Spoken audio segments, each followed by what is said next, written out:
Batting bowling fielding সবখানেই রাজত্ব। IPL এর ম্যাজিক দেখালেন সুনীল নারিন। দিল্লিকে গড়িয়ে প্লে অফের দৌড়ে টিকে রইল কলকাতা। টসের পরেই অজিং রাহানে জানিয়ে দিয়েছিলেন বাকি 5টি ম্যাচের সবকটি জিততে হবে তাদের।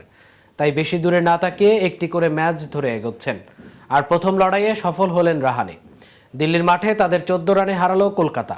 আর এর ফলে এখনও প্লে অফের লড়াইয়ে রয়ে গেল গতবারের আইপিএল চ্যাম্পিয়নরা।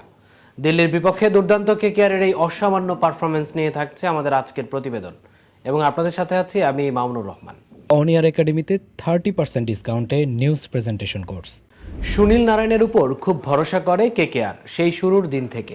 এত বছরেও যে সেই ভরসা কেন একটুও কমেনি তার প্রমাণ এই ম্যাচে দিলেন তিনি। দিল্লির বিরুদ্ধে ব্যাটিং বোলিং ফিল্ডিং 3 ক্ষেত্রেই নারায়ণ সফল। ব্যাট হাতে করলেন 27 রান। ফর্মে থাকা লোকেশ রাহুলকে সরাসরি থ্রোয়ে ফেরালেন। রাহুল থাকলে কলকাতার জেতা মুশকিল ছিল।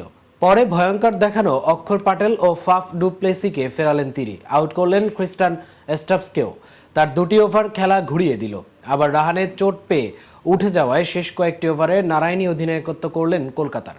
তার বোলিং পরিবর্তনও নজর কাড়ল। আরও একবার একার কাঁধে কেকেআরকে পথ দেখালেন সেই নারায়ণী। ইনিংসের শুরুতে বেশ ভালোই করেছিলেন রহমানুল্লাহ গুরবাজ ও নারায়ণ। একের পর এক বড় শট মারছিলেন তিনি। ভাগ্য কিছুটা সঙ্গ দিচ্ছিল তাদের। ব্যাটের কানায় লেগে 2-1টি বল পেছন দিকে বাউন্ডারিতে গেল। তবে দুই ব্যাটারের খেলার ধরনটাই তেমন। ব্যাট চালান তারা। এই ম্যাচে সেটা কাজে লেগেছিল।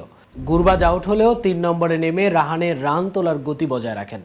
পাওয়ার প্লেতে 6 ওভারে 79 রান উঠাচ্ছে কেকেআরের। পাওয়ার প্লে দেখে মনে হচ্ছিল অন্তত 225 থেকে 230 রান হওয়া উচিত, কিন্তু সেখানেও নিয়মিত বিরতিতে উইকেট হারালো কেকেআর। পাওয়ার প্লের পরেই আউট হলেন নারায়ণ। তার কয়েক ওভার পর রাহানের উইকেট বড় ধাক্কা দিল কলকাতাকে। এবার দলের সবচেয়ে ধারাবাহিক ব্যাটার তিনি। এই ম্যাচেও দ্রুত রান তুলছিলেন। সেই তিনি অক্ষর প্যাটেলের একটু বল বুঝতে না পেরে ফিরে গেলেন। আরও একটি ম্যাচে হতাশ করলেন ভেঙ্কটেশ আয়ার। প্রথম 10 ওভারে 117 রান করেছিল কেকেআর। সাধারণ হিসাব বলে পরের 10 ওভারে আরও বেশি রান হওয়া উচিত, কিন্তু কেকেআরের মিডল অর্ডারের রান তোলার মতো ব্যাটার কোথায়? একাই অঙ্গক্রিস রঘুবংশী রান করলেন, তবে তাকে সঙ্গ দিতে পারলেন না কেউই। কেকেআরের ইনিংস শেষ হলো 204 রানে।